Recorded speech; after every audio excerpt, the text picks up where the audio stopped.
From the nation's capital, Eye on Washington with Marilee Joyce. A weekly discussion about the federal issues most important to Nevada. And now, from Washington, D.C., here's Marilee Joyce. And good day to you. I'm Marilee Joyce, and this is Eye on Washington. It's the only statewide Nevada news program produced in Washington, D.C.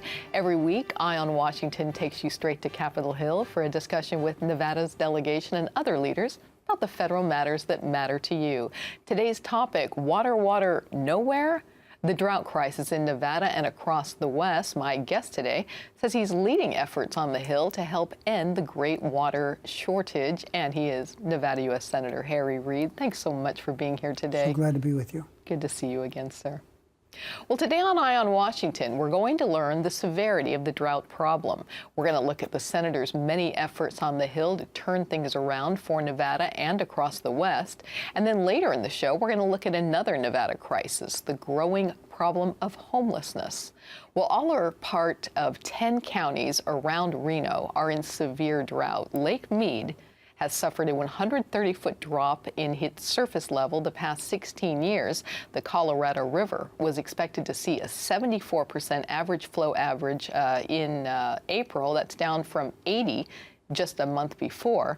In January, Las Vegas hosted the Global Water Crisis Tops, and it was an apt location. Las Vegas and Nevada in general, despite a wet winter, continue to struggle mightily with drought conditions. The Drought Monitor, which is posted on the website of U.S. Lakes, looks at the state drought conditions. Nevada's map currently ranges from abnormally dry to exceptional drought. It shows dark red for severely impacted Washoe County and all or most of 9 counties around it. And southern Nevada and nearby counties range from moderate drought to severe drought. Now, Senator, it's good to see you. Here in Washington, of course, we've had a ton of rain lately. My best friend in Reno says, I don't want to hear about your rain. We would give anything for your rain. What's the outlook right now for Nevada's water crisis? We have lots of problems. It's been going on for almost 20 years. I can remember speaking to Pat Mulroy, who has been, she's a historic figure in the water business in the West. Was on the show with you many times. Yeah, she's world famous. She really is. She's lectures all over the world about water and the lack thereof. And we talked about this. We were initially told it's going to go away. It's going to go away. But here it is now. You mentioned 16 years. It's at least that. It's a drought. It's had such a tremendously adverse impact on the West, especially on Nevada. But California, you've seen what Governor Brown has had to do. Sure. With that state has 55 million people.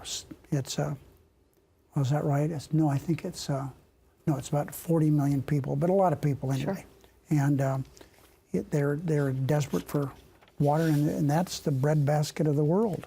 In Imperial Valley, they grow all that stuff. So it's been terribly hurtful to Nevada.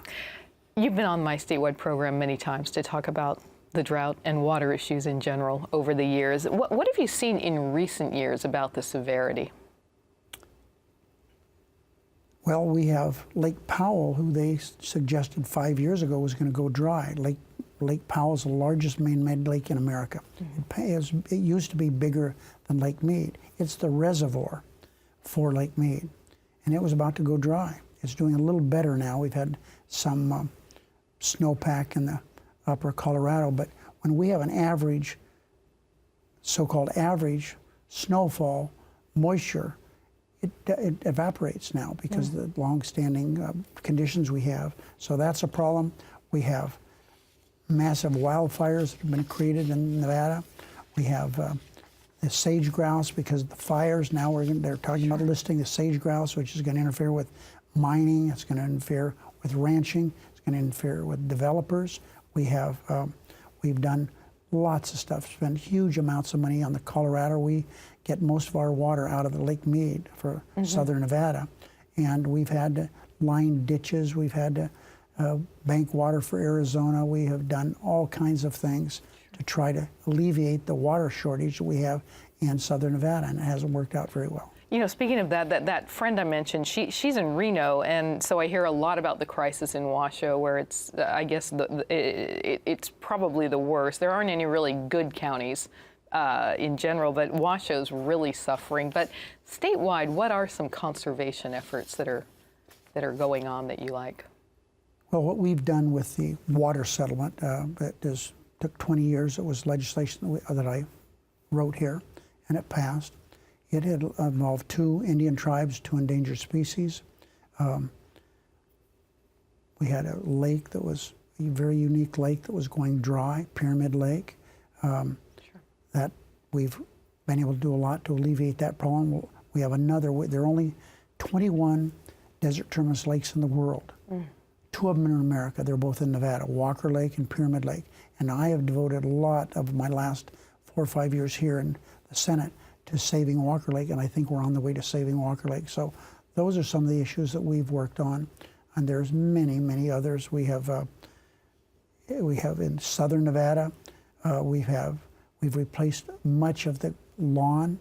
Now people get rebates for putting in desert landscaping. My new home that when I sold my place in Searchlight, moved to Henderson, we were able to take advantage of that and replaced a lot of the lawn with desert landscaping. Good for you. Good. Okay, and speaking of everything that you're doing, we're going to talk about some legislative efforts coming up next. When we return, Waterworks, the senator's efforts to solve the drought problem. That'll be right after this.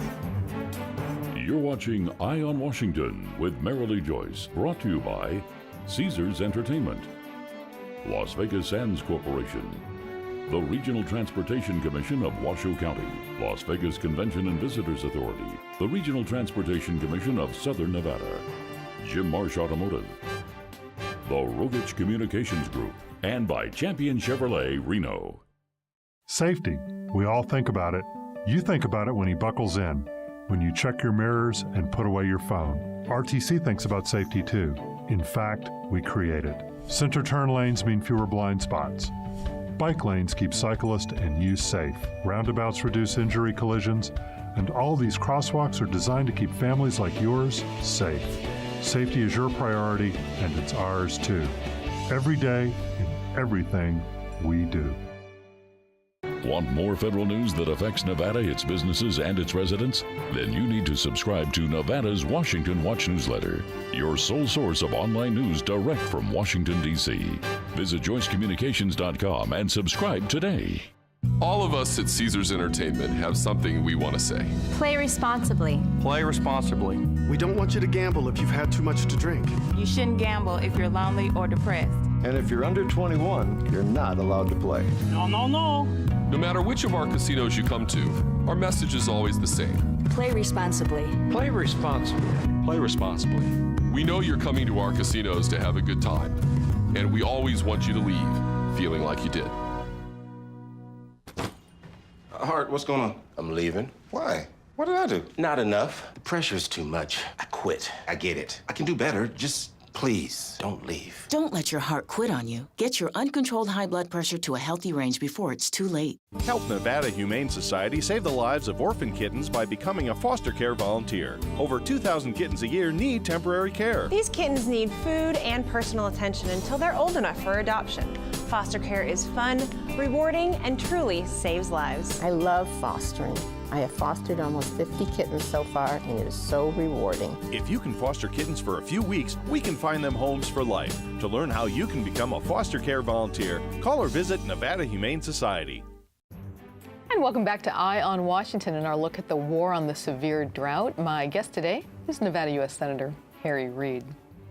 Well, east of the Mississippi, you have all these huge rivers, but Nevada doesn't have one. In fact, Nevada, Arizona, California, Colorado, New Mexico, Utah, and Wyoming have one small one they all have to share, and it's called the Colorado River. It has to supply them all with water, and it just can't keep up lately. So today's western drought is impacting one of the states, every one of the states that receive their water from the Colorado. Look at California alone. 40 million California residents depend on it. The drought is greatly impacting farmers in Nevada and across the West.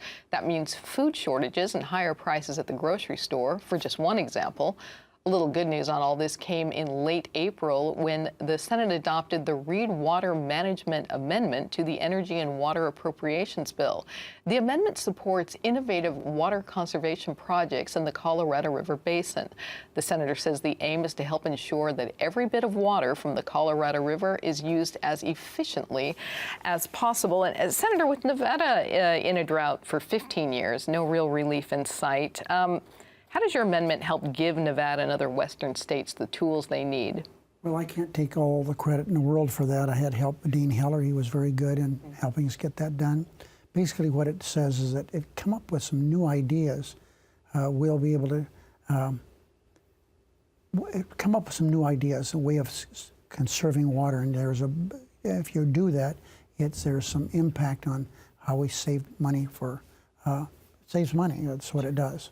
You know, the amendment says it calls for every bit of water to be used efficiently. How does it do so? Well, I talked about in an earlier segment, and we talked about what they do with lawns, doing everything they can in southern Nevada to get rid of the lawns, as many as they can. In northern Nevada, some of the management going on in that, the water that used to be wasted in agriculture, and with the Newlands project, it was awful what was going on. We now are able to make sure that the water is efficiently used. The irrigation district can no longer be a glutton in the area, as they have been for so many years. They owe tons of water to the Indians that they stole actually from the Indians. They have to pay that back. That's conservation in one way. You have drought-related bills, but you have had many bills that are related to water. And you know, one recent work of yours was with Senators Cardin and Boxer, and it's called the Water Infrastructure Resiliency and Sustainability Act. And that was really, your reason behind it was the nation's crumbling infrastructure, right? Yeah, Marilee, I'm glad we were able to do that. But that is only an indication of the $2 trillion we're in deficit that we need to do to take care of our rivers, our highways, our bridges, our dams.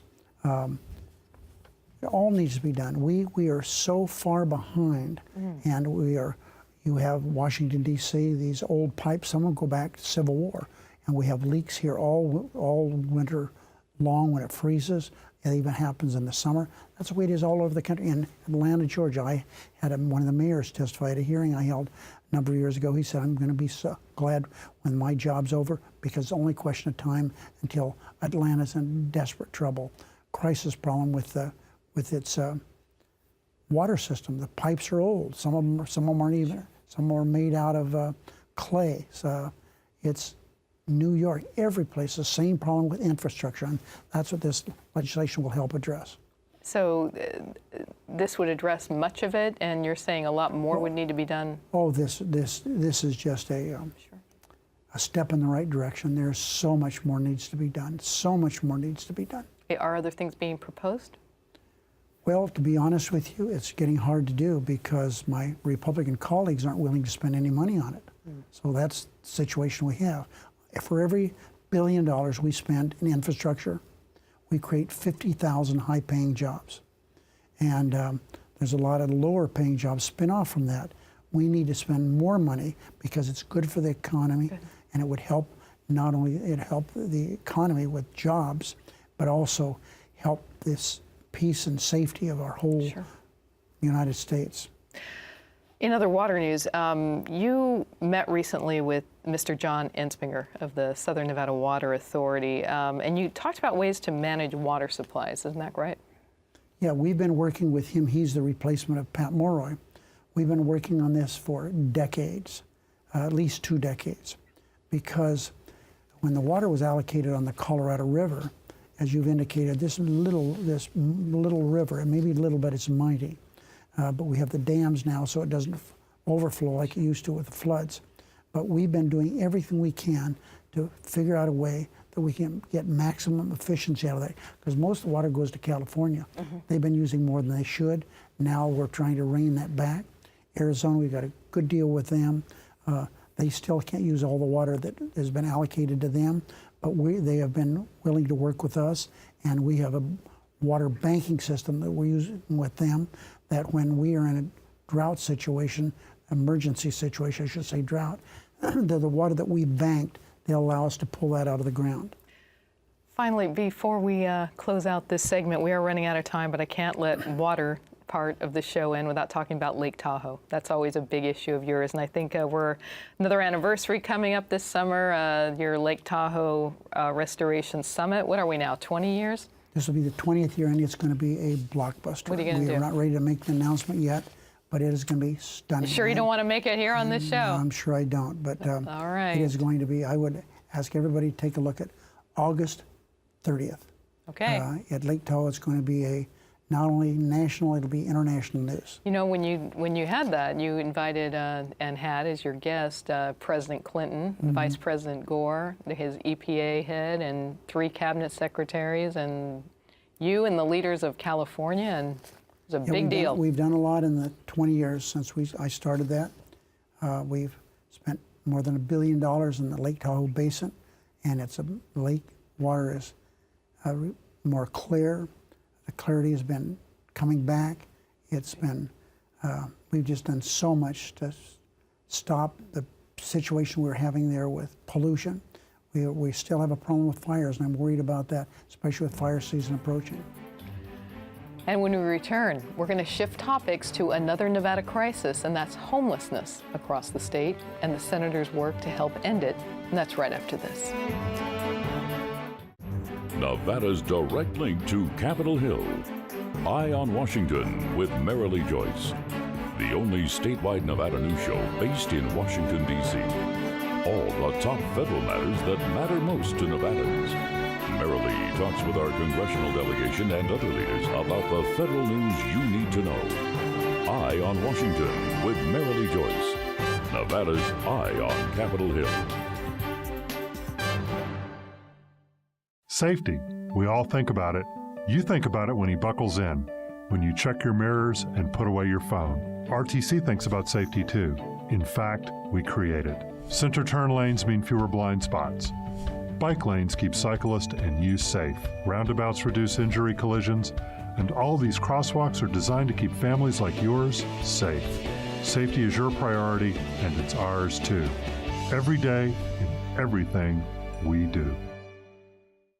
This is the story of a boy who was very sensitive to lights and sounds. So he built secret hiding places where nothing could get in. The boy didn't like looking people in the eye. It made him feel uncomfortable. One day, he found out he had something called autism. His family got him help, and slowly, he learned how to live with it better. Early intervention can make a lifetime of difference. Learn the signs at autismspeaks.org. Every child follows a path in life. For many, that path will lead them to a door that gives them a place to grow, to learn, to belong, a place to forge their future. Because while many doors open, these doors transform. They did for us. Support your local Boys and Girls Clubs. Great futures start here. All of us at Caesars Entertainment have something we want to say. Play responsibly. Play responsibly. We don't want you to gamble if you've had too much to drink. You shouldn't gamble if you're lonely or depressed. And if you're under 21, you're not allowed to play. No, no, no. No matter which of our casinos you come to, our message is always the same. Play responsibly. Play responsibly. Play responsibly. We know you're coming to our casinos to have a good time, and we always want you to leave feeling like you did.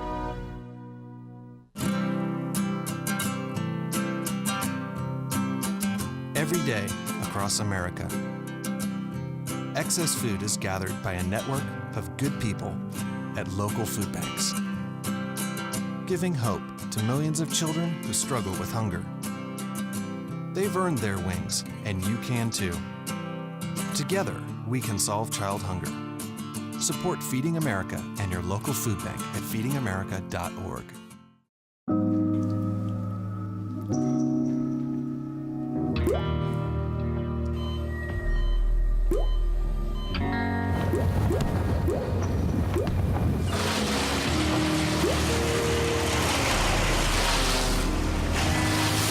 There are a million places you'd never consider texting. So why would you do it while driving? Leave risky driving to the professionals. Stop the texts, and together we can stop the wrecks. And welcome back to Eye on Washington. In this segment, we're going to talk about the growing problem of homelessness across Nevada. We've been visiting today with Nevada U.S. Senator Reid. Well, far too many people in Nevada and throughout the country don't have a place to call home, and Senator Reid says the federal government needs to do everything in its power to provide them with the help they need. So he says he was happy to learn in May that the U.S. Department of Housing and Urban Development is awarding Nevada $3.6 million in grants to fight homelessness. And those grants follow a first round of HUD funding last March, so a total of $15.5 million in grants to end homelessness in Nevada communities. The Nevada grants are part of a $355 million in HUD funding awarded to more than 1,200 homeless housing and service programs across the U.S., Puerto Rico, Guam, and the U.S. Virgin Islands. So, Senator, when you got the good news about more funding, you told the press the grants will have, quote, a significant impact on the Silver State. Nevada was hit so very hard by the recession, and many were left homelessness due to foreclosures, and homelessness already was a problem in some areas of the state. So, $15.5 million sounds like a lot of money. Is it adequate? How far does that go? Well, it'll help, but it's certainly inadequate. We have had even before the devastating recession, we had problems with homelessness. And certainly that exacerbated the problem big time. But things have gotten better. Now, you know, southern Nevada is a nice place to live. The weather's warmer. I'm talking about somebody that's homeless. In northern Nevada, it's a little more difficult. It's so cold. But one of the big issues we have fought for years now is veterans' homelessness. And we've made significant strides in that regard, but not as much in other areas. You know, many years ago, I went in disguise and spent a couple nights went in a homeless shelter and just wandering around with the homeless. And I came to the conclusion way back then that the homeless weren't a bunch of bums, you know, that could work if they wanted to. You had some that had emotional problems. There's no question about that. Some had gotten the position they're in because of their addiction, which is in some areas has gotten worse now. Sure. But a lot of the problems we had with people, they were just down and out, and that's the way it is now. People don't want to be homeless. No. They don't want to be homeless, and so what we have to do is try to figure out a way to bring them back. And there's some inventive and innovative programs going on all over the country, and some in Nevada that have been very helpful.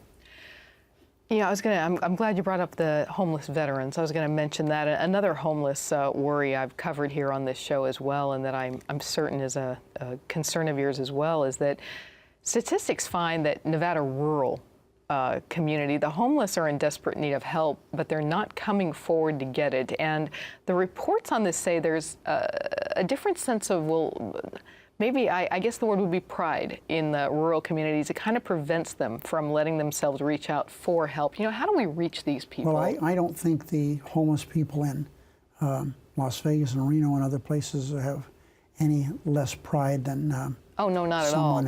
But I mean, it's harder to reach them. They don't really reach out as much. Frankly, they're not the facilities to help that we have in bigger communities, and that's a problem we have. Do the grants reach everywhere? No. The rural homelessness is a problem not only in Nevada, but around America. Hopefully maybe some more funding can reach the rurals as well. Yeah, thank you so much. And when we return, it is mailbag time, and Jason A. of Las Vegas, we're going to read your letter, get an answer from the senator for you right here. All of us at Caesars Entertainment have something we want to say. Play responsibly. Play responsibly. We don't want you to gamble if you've had too much to drink. You shouldn't gamble if you're lonely or depressed. And if you're under 21, you're not allowed to play. No, no, no. No matter which of our casinos you come to, our message is always the same. Play responsibly. Play responsibly. Play responsibly. We know you're coming to our casinos to have a good time, and we always want you to leave feeling like you did. Nevada's direct link to Capitol Hill. Eye on Washington with Marilee Joyce. The only statewide Nevada news show based in Washington, D.C. All the top federal matters that matter most to Nevadans. Marilee talks with our congressional delegation and other leaders about the federal news you need to know. Eye on Washington with Marilee Joyce. Nevada's Eye on Capitol Hill. I'm a teacher. Let me tell you what I make. I make learning a privilege, not a chore, and frustration a tool, not an obstacle. I make working hard seem easy and giving up impossible. I make an old subject feel like a fresh thought and unconventional methods common. I'm a teacher. I make more. Safety. We all think about it. You think about it when he buckles in, when you check your mirrors and put away your phone. RTC thinks about safety too. In fact, we create it. Center turn lanes mean fewer blind spots. Bike lanes keep cyclists and you safe. Roundabouts reduce injury collisions. And all these crosswalks are designed to keep families like yours safe. Safety is your priority, and it's ours too. Every day, in everything we do. A family's presence in the hospital helps children heal faster and cope better. But children who need specialized medical care are often sent out of the Reno area for treatment. Costs can get unmanageable, and it can be difficult for families to accompany their sick child. The Travel for Treatment program, presented by Ronald McDonald House Charities Northern Nevada, gives parents travel assistance when a child's medical treatment is not available at a local hospital. Please contact us today for more information and to see how you can help. Donate online at rmhc-reno.org. Want more federal news that affects Nevada, its businesses, and its residents? Then you need to subscribe to Nevada's Washington Watch newsletter, your sole source of online news direct from Washington, D.C. Visit joycecommunications.com and subscribe today. And we're back with our closing segment of Eye on Washington. It's our mailbag segment. It's time to read one of your letters, and we ask our guests to respond to you right here on the air. And Senator, I've got a letter to you from Jason A. of Las Vegas, and here's what he writes. He says, Dear Senator Reid, you've insisted that the Urban Area Security Initiative funding formula include transient and tourist populations. Why should it include non-permanent residents for its grant funding qualifications? Because someone that comes to Nevada, we must take care of them just like we take care of one of us. We're a city that's based on tourism. Anyone ever thinks that we don't take care of our tourists, we'd be in big trouble. Okay, so Jason will understand that, I'm sure, keeping everybody safe. Thank you. Thanks so much for being here. It's great to see you again. You know, you can send a letter to the senator or another member of the Nevada delegation. Just go to our website, joycecommunications.com, and while you're there, check out all the federal news that impacts you in Nevada. Like us on Facebook, follow me on Twitter, and catch up with any shows you may have missed on our YouTube page. That's it for today. Thanks for joining us on Eye on Washington. I'm Marilee Joyce in Washington, D.C. Have a good day.